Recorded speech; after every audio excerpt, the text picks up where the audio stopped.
Today, if you're talking consumer tech hardware, you're talking mobile. The humble PC appears to be going the way of the dinosaur. Or does it? Is there a way forward for PC-related companies?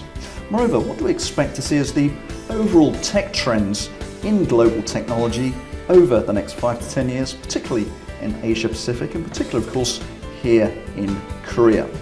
To answer these questions, who better to answer than the Asia Pacific head of the world's second largest maker of computer chips. David Bennett, Vice President of AMD, welcome to Bizline. Andy, a pleasure to be back in Korea and a pleasure to be with you here today. Firstly, just tell us a little bit about AMD. I think most people are pretty familiar with the sort of B2C companies which put the gadget in your hand. They're less familiar with the companies which put the guts into the gadgets. What do you guys do? Really simply put, AMD, we make computer chips. Okay. And computer chips are the brains that power your devices, and they also power the graphics. Well, an APU is something we coined, as we invented. Yeah. It's a combination of the CPU and the GPU. Look at your PlayStation 4, your Xbox One, your Nintendo Wii U. Those are all powered by AMD. We power the brains that run the software, and we power the graphics that make it look as good as it does. Okay. Well, let's talk about PCs then. I understand that Sony has recently sold its PC business. Yeah. Samsung has been cutting the size of its PC affiliate. And global PC shipments have been dropping for the last 7 years. So is this industry, which you are obviously very closely connected to, in endless terminal decline? I think it's fair to say that we've seen trends shift. The traditional PC, your desktop and your notebook, we've seen that cannibalized by tablet sales, by mobile. Things are changing. When you start to look at the market, though, I think there still are areas of opportunity. A good example is your desktop computer, your traditional computer. Packs a lot of power. We find that companies still use it, people still need it, the power users still need it. So we think that market is going to be relatively flat over the next couple of years. Flat. And then you look at PC-like devices, right? You've got the desktop being flat, and then you've got shift to tablet. Two-in-one's kind of a convertible between a notebook and a tablet, also doing well. And frankly, I think a lot of the decline is in consumer. If you look at the commercial market, big companies buying lots of PCs, and still very, very healthy, and still a lot of growth there. So does this explain why companies like Lenovo and HP are sort of clinging on to their PC businesses? That's a good point. They are clinging on, I think, primarily for two reasons. One, in the past, the PC business has been a very profitable business. Now, with the commoditization of PCs, that's changed, especially in consumer and retail. However, when you look at commercial, companies like Dell, HP, Lenovo, there's still a lot of business to be had, and it's still, profits are still there, and the business is still growing. So commercial absolutely is still an area that they're focused on. But as you say, it's been flat it's been in decline, or now is flat. Where does this leave a company like yourself, which has, if I understand it, used to be an exclusive producer of PC-related hardware? Have you diversified, or are you just stuck to this market for the foreseeable? No, I think it's a tale of two stories. From a worldwide perspective, you're absolutely right. We have to diversify. Look at your game consoles. The game consoles were the first chip vendor really ever to have a clean sweep of all the consoles, and that's a big deal. But there's also other areas. You use computer chips in an increasing number of devices, not just the traditional PC, whether it's digital signage, medical. Sorry, let's talk us through these. Sure. What is digital signage in plain terms? Sure. Go into a store, you look at a display board in a store like your coffee shop, the ones that are using TVs or electronic walls. Those are all powered by PCs. Those are all powered by computers. Okay. Well, that's obviously a massive growth market. Would I be correct in saying? You see them everywhere now. Well, absolutely. From the streets to coffee shops to... Yeah, you're absolutely right. So we say that the PC market is shrinking. We're talking about traditional PCs. Yeah. If you look at the market for computer chips, it absolutely is growing. What about the consumers in this area? Of course, Korea prides itself particularly on having these very fast-moving, early adopting consumers. How much is the sort of tech revolution being driven by the consumer, or is it bottom up from the consumer, top down from the companies? What's driving this demand in this region? That's a great question, and I think Korea is a prime example. We have a saying, if a product can make it in Korea, you look at the Samsung Galaxy line, it can make it all over the world. And really, if you look at Korea, we find that it truly is the end user. It's the Korean customer, frankly, that's helping to decide what the companies have to do. I think you look at the shift away from your old traditional notebook and your desktop to these new devices. That's the end user saying, hey, we want a device that we can carry around. We want a device that can play games. We don't want to sacrifice anything. And it's up to us to provide our customers with the APUs and CPUs that can enable those experiences. Within Asia Pacific, how important is South Korea for your overall operations?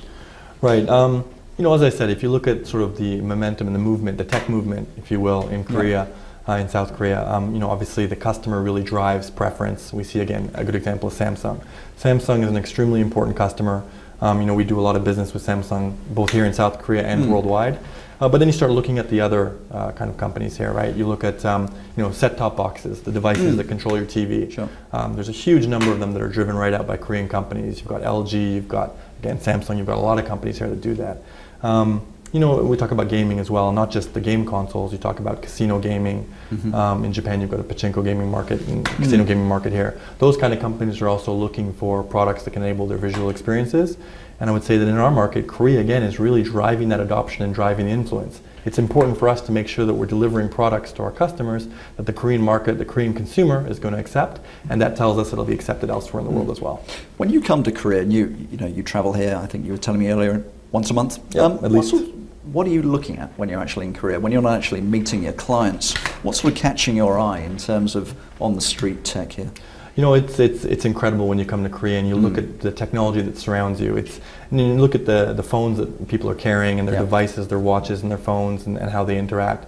But then you kind of look around, you look at the monitors in the subway stations, you look at the technology all around you. There are very few countries in the world where I think technology is so prevalent.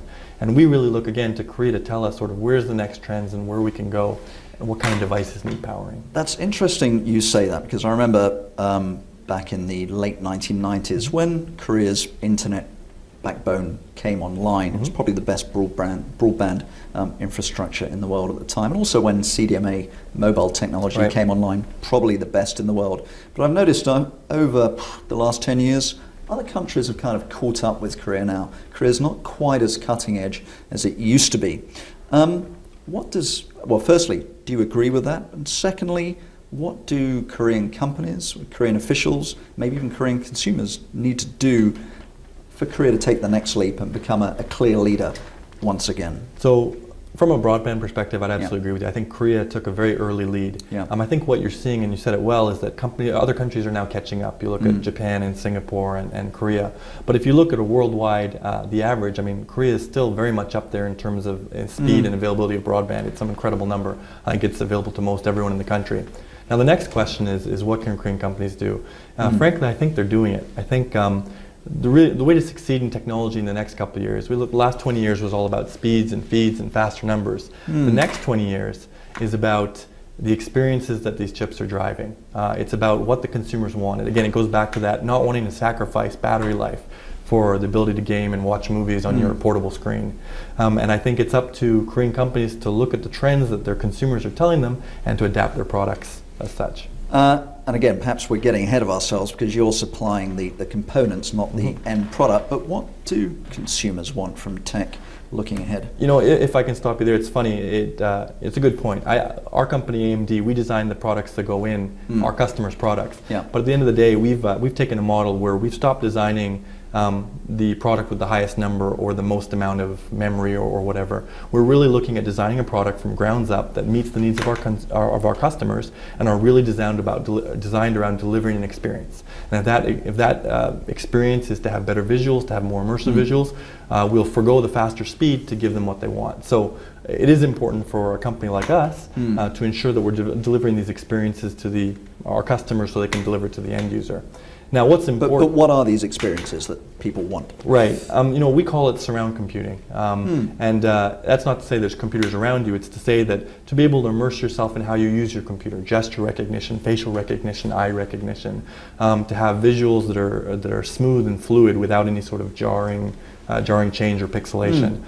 Customers are telling us again and again that they don't want technology to be an encumbrance, they want technology to be a seamless part of their lives. And I think the next step is really about how you immerse yourself with your computer, whether it be Google Glass or kind of virtual reality technology or gesture control. I think we're really seeing a big push towards those kind of technologies. Okay. Well, I mean, I think you probably answered my next question. Looking ahead 5 to 10 years, what do you see as being the key trends in the sector? Where are we heading? You know, it's again, it's absolutely around that surround compute. And you look at what AMD is really designing for the future, and we definitely design ahead of our time. We design for the future. It's the reason that we've got, you know, the game consoles designing in AMD for the next 7 to 10 years, very long life cycles, is because the future is about immersive technology. It goes back again, facial recognition, eye tracking, speech recognition.